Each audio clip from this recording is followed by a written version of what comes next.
माझ्या लाडक्या बहिणी पण खूप मोठ्या प्रमाणावर आज आलेल्या आहेत. त्या लाडक्या बहिणींचंही स्वागत, लाडक्या भावांचंही स्वागत, सगळ्यांचं स्वागत. लाडक्या बहिणींना एकच सांगतो, मुख्यमंत्री माझी लाडकी बहीण योजना जी आपण सुरू केली मी मुख्यमंत्री असताना ती कधी बंद होणार नाही.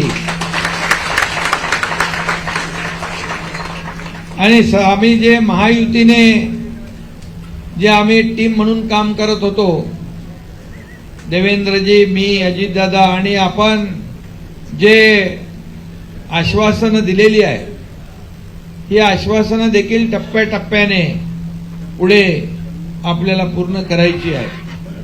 आणि म्हणून आपलं महायुतीचं आमचं सरकार प्रिंटिंग मिस्टेकवालं नाही आहे.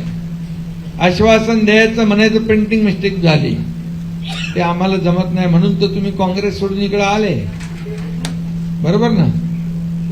आणि म्हणून इतर पक्षातले लोक शिवसेनेमध्ये येत आहेत. याचं कारण आपली एक विचारधारा आपण पुढे नेतोय, विकास आपण करतोय, विकासाला चालना आपण देतोय.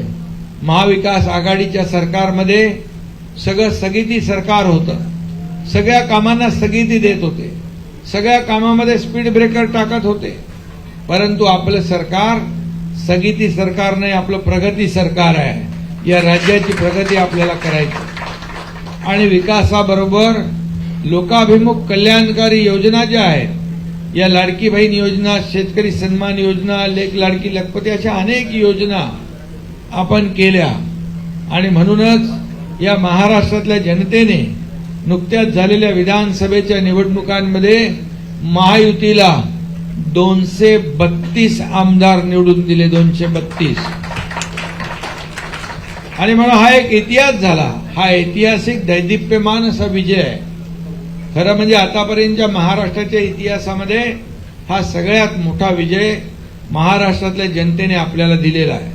आणि म्हणून विकासाला आपण चालना देतोय, विकासाला आपण पुढे नेतोय, राज्य पुढे नेण्याचं काम या ठिकाणी आपण करतोय.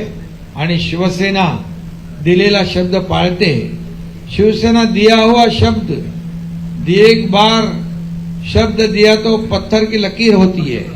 बालासाहब ठाकरे जी बोलते थे कि एक किसी को कमिटमेंट करो तो 10 बार नहीं 100 बार सोच के करो, लेकिन एक बार कमिटमेंट कर दी तो फिर वो कमिटमेंट को फिर भूलना नहीं. और इसलिए मैं भी कहता हूं कभी कभी, मैं एक बार जो कमिटमेंट कर दी तो मैं खुद की भी नहीं सुनता.